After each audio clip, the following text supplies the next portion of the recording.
بسم اللہ الرحمن الرحیم 615 عیسوی میں ہجرت مدینہ سے 7 سال پہلے ایک بچہ یثرب کے سردار سیاد کے گھر میں پیدا ہوتا ہے۔ بچے کے والدین یہودی تھے۔ بچہ پیدائشی کانا تھا۔ جیسے جیسے وہ بچہ بڑا ہوتا گیا تو یثرب کے لوگوں میں مشہور ہوتا گیا، کیونکہ اس کے ارد گرد بہت ہی عجیب و غریب واقعات رونما ہوتے رہتے تھے۔ مشہور ہو گیا کہ یہ کوئی عام بچہ نہیں ہے۔ پھر 622 ہجری میں حضور نبی کریم صلی اللہ علیہ وآلہ وسلم ہجرت کر کے یثرب تشریف لائے تو یثرب مدینہ منورہ بن گیا۔ سیاد فوت ہو چکا تھا۔ اس کی یہودی بیوی حضور نبی کریم صلی اللہ علیہ وآلہ وسلم پر ایمان لا کر مسلمان ہو چکی تھی۔ ان کے بچے کا نام صاف اور بعض روایات میں عبداللہ لکھا گیا ہے، لیکن بعد میں یہ صرف ابن سیاد کے نام سے مشہور ہوا۔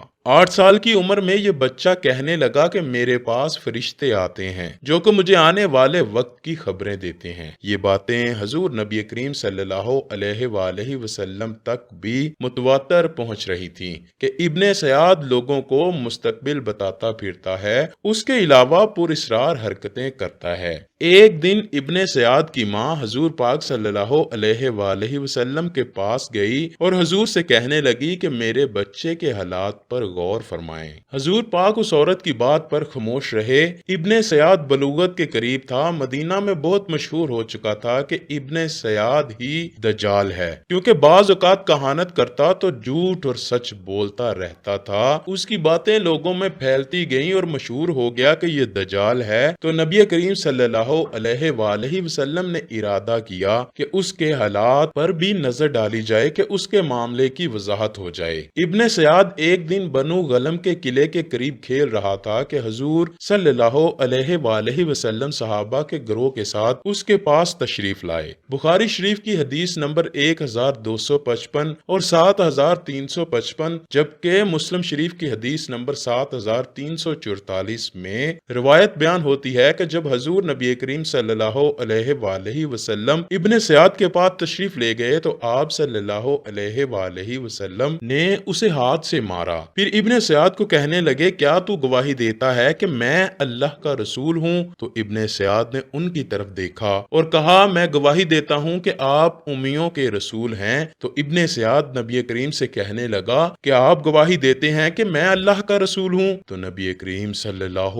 علیہ وآلہ وسلم نے اسے چھوڑ دیا۔ حضور نبی کریم اس سے کہنے لگے کہ تو کیا دیکھتا ہے؟ ابن سیاد کہنے لگا میرے پاس سچا اور جھوٹا آتا ہے۔ تو نبی کریم صلی اللہ علیہ وآلہ وسلم نے فرمایا تجھ پر معاملہ الٹ پلٹ ہو گیا ہے۔ پھر نبی کریم صلی اللہ علیہ وآلہ وسلم نے اسے کہا میں نے تیرے لیے ایک چھپانے والی چیز چھپائی ہے۔ تو ابن سیاد کہنے لگا وہ الداغ ہے۔ تو نبی صلی اللہ علیہ وآلہ وسلم نے کہا ذلیل ہو جا، تیری قدر بڑھ نہیں سکتی۔ تو صحابہ کہنے لگے ہمیں اجازت دیں، ہم اس کی گردن اتار دیں۔ تو نبی کریم صلی اللہ علیہ وآلہ وسلم نے فرمایا اگر یہ رہنے والا ہے تو تم لوگ اس پر مسلط نہیں ہو سکتے، اور اگر نہیں تو اس کے قتل میں آپ کی کوئی بھلائی نہیں۔ اسلام اور مسلمانوں کے تعلق سے اس کی حقیقت کو مختصر طور پر یوں ظاہر کیا جا سکتا ہے کہ وہ ایک بڑا فتنہ تھا جس میں مسلمانوں کو مبتلا کر کے ان کا امتحان لیا گیا تھا۔ اس کے حالات بڑے مختلف تھے اور اس بنا پر صحابہ کرام کے درمیان بھی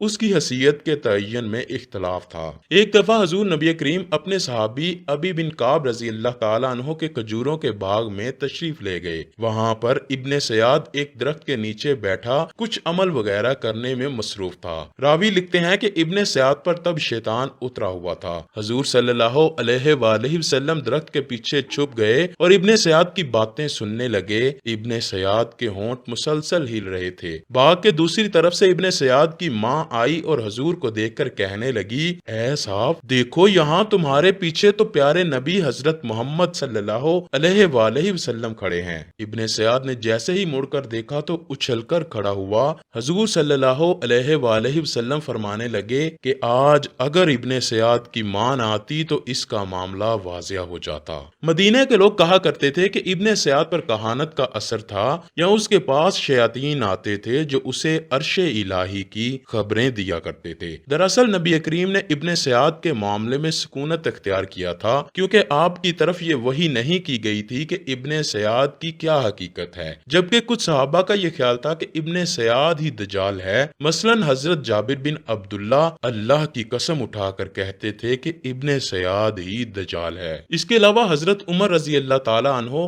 حضور صلی اللہ علیہ وآلہ وسلم کے سامنے ابن سیاد کو دجال کہا کرتے تھے، لیکن آپ صلی اللہ علیہ وآلہ وسلم نہ ہی اس بات کا اقرار کرتے اور نہ ہی انکار۔ ابن سیاد جب بڑا ہوا تو اپنا دفاع کیا کرتا یہ کہہ کر کہ میں دجال نہیں ہوں کیونکہ مجھ میں وہ نشانیاں نہیں پائی جاتی۔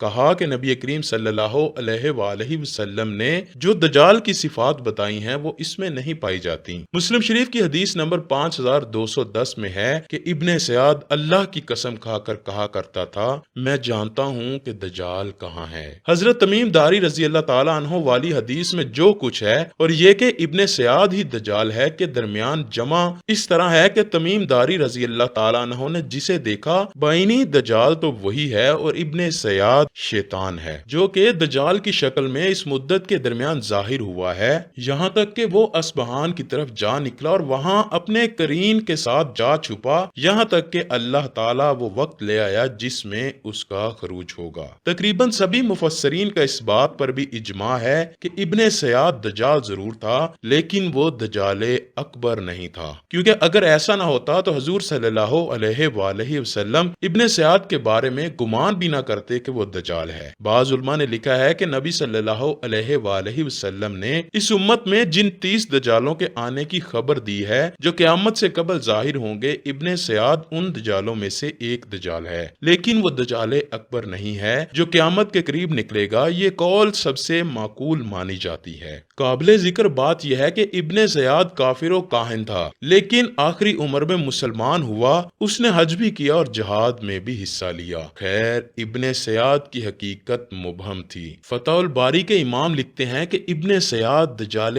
اکبر نہیں تھا بلکہ ان دجالوں میں سے ایک تھا جن کا ذکر حضور صلی اللہ علیہ وآلہ وسلم نے فرمایا۔ مورخین نے لکھا ہے کہ واقعہ کربلا تک ابن سیاد مدینہ منورہ میں رہا، اس کے بعد وہ ایک دن کہیں غائب ہو گیا اور پھر کبھی کسی کو نظر نہ آیا۔ آئیے اب اللہ پاک سے دعا کرتے ہیں کہ وہ ہمیں تمام دجالی فتنوں اور دجال اکبر کے شر سے محفوظ فرما دے۔ اے اللہ پاک ہم پر نبی آخر الزماں حضرت محمد صلی اللہ علیہ وآلہ وسلم اور ان کی آل پاک کے صدقے میں اپنا رحم و کرم فرما دے اور ہم پر وہ بوجھ نہ ڈال جس کو اٹھانے کی طاقت ہم میں نہیں ہے۔ بروز قیامت ہمیں نبی کریم صلی اللہ علیہ وآلہ وسلم کی شفاعت نصیب فرما دے۔ کمنٹ سیکشن میں آمین لکھنا مت بھولیے گا، نہ جانے کس کی آمین سے ہماری دعا قبول ہو جائے۔